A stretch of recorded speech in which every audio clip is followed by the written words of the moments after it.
पुण्यात्माओं, ठीक है, परमात्मा ने आपका पिछला संस्कार है, आपके अच्छे पुण्य हैं, आपको धन दिया है, माया दी है, ठीक है, अपना को मकान ठीक सा बना लीजिए, आधुनिक सुविधाएं भी प्राप्त कर लीजिए, आवश्यकता अनुसार, ज़्यादा नहीं।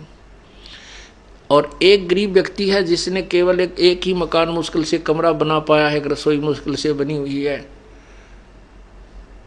और एक ऐसा है कि जिसने 1 एकड़ में कोठी बना रखी है और 2 और 3 4 मंजिल की भी, पता नहीं कितने मंजिलों की बना रखी है, लिफ्ट लगा रखी है, पता नहीं कितनी सुविधाएं उपलब्ध हैं। तो परमात्मा कहते हैं कि जो वो गरीब व्यक्ति जिसकी मकान की छत छान वो भी टूटी हुई हो, लेकिन वो भक्ति करता हो, वो परमात्मा को प्यारा है। और वो सुंदर महल में रहने वाला जो भक्ति नहीं करता, वो व्यक्ति अपना जीवन व्यर्थ कर रहा है। राम रटत दारिद्र भलो, टूटी घर की छान, वो सुंदर महल किस काम के, जहाँ भक्ति नहीं भगवान। उन घरों में ना जाने कब के बिजली गिर जाएगी। एक अखबारों में भी पढ़ी थी कि एक व्यक्ति के पास बहुत माया थी, ऐसी कोठी बना रखी थी उसने, ऐसे उसमें जीना चढ़ा रखा था इन पेड़ काड़ा कि उसमें लोडी ट्रक उसकी छत पर पहुंच जाता था।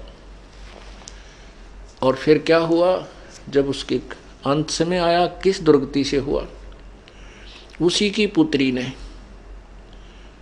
जैसा कि समाचार पत्रों में सुना, उसी की पुत्री ने किसी आपसी संपत्ति की विवाद में वो पिता भी और सौतेली माँ भी और भाई भी, उसके बच्चे भी सारे काट डाले।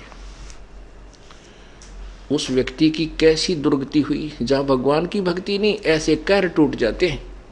और यदि वो प्रभु की शरण में होता, सद्बुद्धि देता भगवान, उसको भी सद्बुद्धि देता, अपनी बेटी को भी हिस्सा देता, ले बेटी तेरा भी तो भी मेरी तो संतान है, तो ऐसी व्यवस्था करा देता और मोक्ष देता।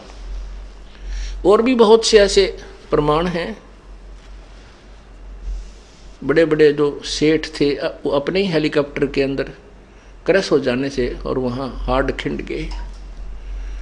परमात्मा इन सब बातों को याद दिलाते हैं। ये नहीं कि हम ना मरेंगे या आप नहीं मरोगे, मरना सभी ने है, लेकिन जो भक्ति करके नहीं करता वो खाली जाता है सच्चे दरबार में, फिर उसका काला मुंह किया जाता है और 83 लाख योनियों में ठोक दिया जाता है। फिर परमात्मा हमें याद दिलाते हैं,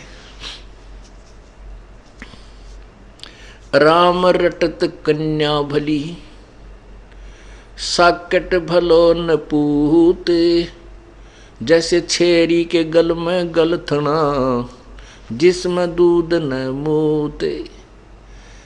परमात्मा, जैसे हमारे समाज में एक विशेष पहले से कुछ ऐसी धारणा बनी हुई है कि हम पुत्र को महत्व ज़्यादा देते हैं और बेटियों को कम देते थे।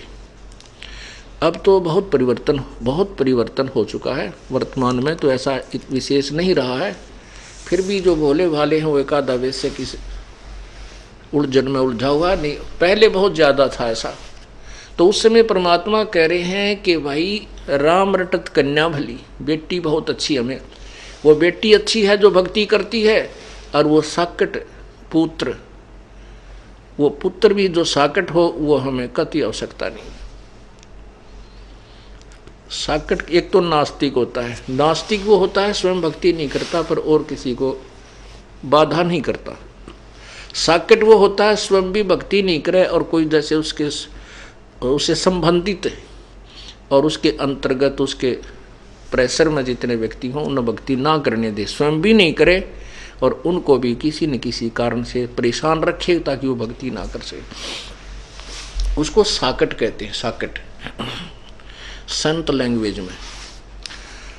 तो क्या बताते हैं कि राम रटत कन्या भली और साकट बलाना पूत, जैसे बकरी के गल में गलथना, बकरी के गल में एक थन जैसी खालड़ा लटका करता है गले में, सतन थन जैसा ही होता है, लेकिन वो किसी यूज में नहीं आता, ना उसमें दूध होता, ना वो पेशाब के काम आता। कहने का भाव ये है कि परमात्मा कहते हैं वो बेटा तो उस बकरी के गल में जैसे वो गलथना लटके, व्यर्थ का वजन, बेमतलब का बोझ, तो वो बेटा जो भक्तिहीन प्राणी है, वो बेटा उस पिता के गले में एक व्यर्थ का बोझ है। और वो बेटी अच्छी है जो भगवान के चरणों में लगी हुई है। अब जो बेटी भगवान के